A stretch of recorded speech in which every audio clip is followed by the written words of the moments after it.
How's it going, everybody? Welcome back to the channel. Today, we're going to be continuing the newest series of What If Chi-Chi Became a Saiyan. I wasn't going to continue this one right away, but due to unfortunate events, I guess I have no choice.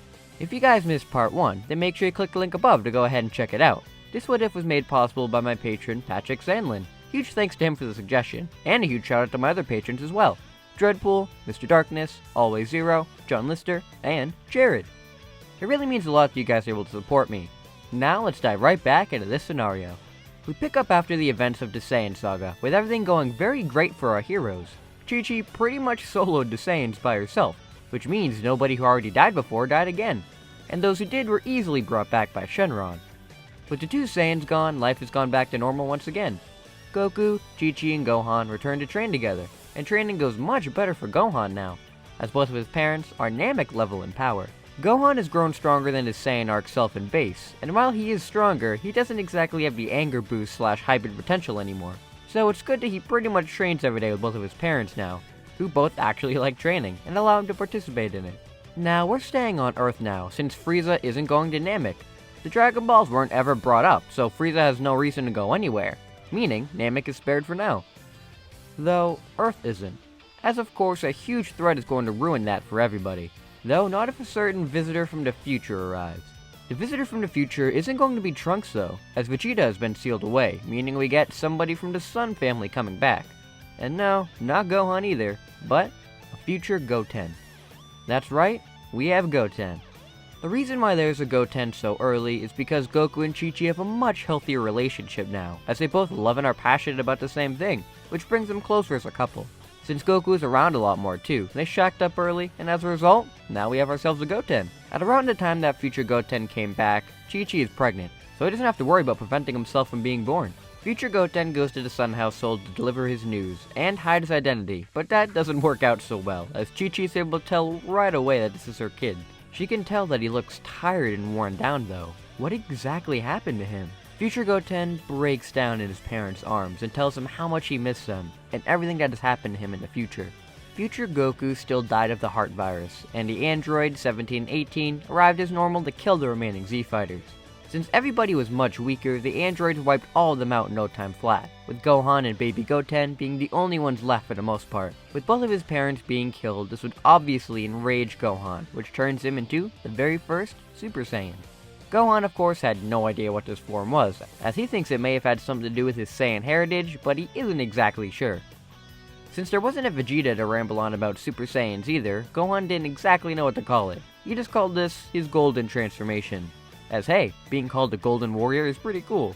Gohan trains up his younger brother Goten and try to get him to access the Super Saiyan form. And this time, Goten isn't able to get it that fast. Mainly due to him being a full-blooded Saiyan, so his potential isn't as great as it was in canon. This leads into his older brother's death, which of course would trigger the transformation in Goten, having him become the second Super Saiyan. He still couldn't defeat the androids by himself though, and him and Bulma still had to resort to the time machine plan. Which leads us to where we are now. Future Goten gives his father the heart medicine, and tells them all that they're all going to be killed in the future if they're not able to get this golden form. He doesn't know much about it, but from what Gohan told him, and what he felt himself, it is accessed through immense rage. Future Goten shows off this form to the family, and Goku is mesmerized on how strong his son becomes in the future. Goku asks if he can try out his son in this form, which Goten doesn't refuse to, since he hasn't trained with his dad in many years. It would be exciting to try it now. Obviously, a Super Saiyan Goten and Kaioken times 10 Goku isn't going to be much of a fight, as Goku is thrown around by his future son. Goten isn't trying to seriously injure his dad, of course, but he has superior strength, speed, and agility in this form, so it's just a walk in the park for him. Goku tells Goten that he is amazing, and that he's going to live to see these androids and prevent them from taking over. He's going to access this golden form for himself, and see where it takes him. Goten is very happy to hear that, and he tells his family that he's going to return to the future now, and he hopes he gets to see them again. After another big hug, future Goten departs, and the training begins. Goku gives the information to all of the other Z-Fighters, while he tries his best to power up at his brand new transformation. Of course, it's not going to be very easy, as Chi-Chi is still pregnant with Goten, so she can't really hardcore train right now. He's going to need another training partner, who might be able to help with his golden form. It may be a long shot, but every second counts in getting stronger to defeat these androids, so let's try something risky. Goku takes the rice cooker containing Vegeta, and unleashes him. Vegeta is confused and wonders why they freed him, but Goku explains that this planet is going to be destroyed by these robots who are far stronger than him, and he needs to get this transformation from the Saiyans to be able to defeat them. Vegeta immediately comes up with Super Saiyan, and he's forced to explain everything he knows about it. This legend doesn't really help Goku, and he tells Vegeta that for now they're going to train together and see if maybe them working together will awaken this form. Vegeta tells Goku he'd rather die than train with a low-class warrior, but Chi-Chi steps in and says that if he refuses, she'll kick the crap out of him and seal him away again. Vegeta has pretty much no choice and begins to train with Goku. These two training doesn't help Goku get Super Saiyan, but does show Vegeta the outside world and how living as an Earthling can be. Maybe Kakarot is the legendary Super Saiyan after all, and with working with him, he may be able to defeat even Frieza. It's not long before Goten is born, and Chi-Chi is able to get back into training. Luckily, with Vegeta around to help out too, she gets even stronger. Vegeta is kind of intimidated by Chi-Chi, as she was the one to take him out. He hates feeling like this, and it's kind of similar to what happened when he was beaten by 18, so he trains even harder than ever to surpass her. It doesn't come soon though, as Chi-Chi really looks inside of herself through this training. As if they don't manage to become Super Saiyans, the whole future is going to be ruined. Her husband, her friends, her own son, they're going to die. She thinks about the images of Gohan being brutalized, and what Goten must have felt in this time, and it enrages her. She holds on to these feelings and gets angrier and angrier. Chi-Chi then turns this anger to power and unleashes it all at once. A golden aura surrounds the Saiyan, and Chi-Chi becomes the first legendary Super Saiyan. Goku, Gohan, and Vegeta are in complete disbelief. She actually managed to do it. They honestly didn't think she'd be able to, since she used to be human, but no, she's managed to become the first Super Saiyan. Goku falls behind shortly after she does, due to the training and imagining the same things as Chi-Chi, plus with the added trauma of Grandpa Gohan's death. Finally, Vegeta flies into a rage when a low-class warrior and a pseudo Saiyan woman are able to get this form before him. This rage would obviously eat away at Vegeta, and this would allow him to tap into this power himself, meaning we now have 3 brand new Super Saiyans. Gohan is kinda left behind for now, but after some more training, they try to have Gohan get this power as well. Mainly since he gets left out of training more, so of course he's going to try his best to get this form too. He doesn't want to be a burden on his family and ruin their training either, which is what Gohan begins to feel after a while. That he is nothing but a burden.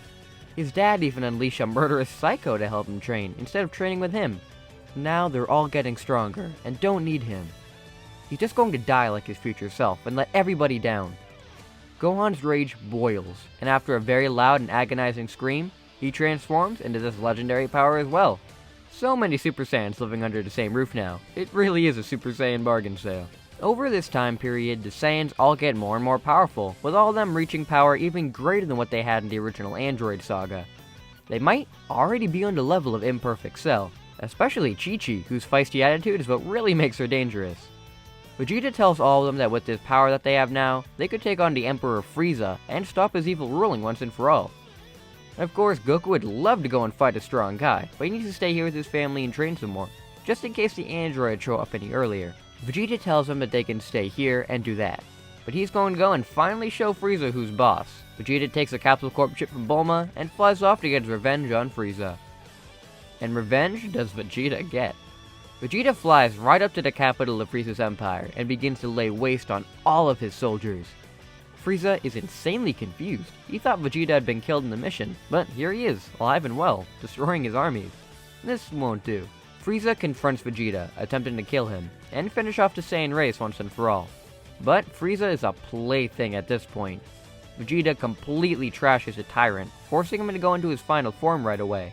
This isn't enough though, as Vegeta is way too powerful with all the training he's done with 3 Super Saiyans. Frieza is brutally beaten up by Vegeta, and he's destroyed along with the entire planet. Vegeta then decides to go on a massacre of all the soldiers in the immediate area. Frieza may have been a huge threat in the past, but with all this new training, it seems he's not going to be terrorizing anybody else ever again.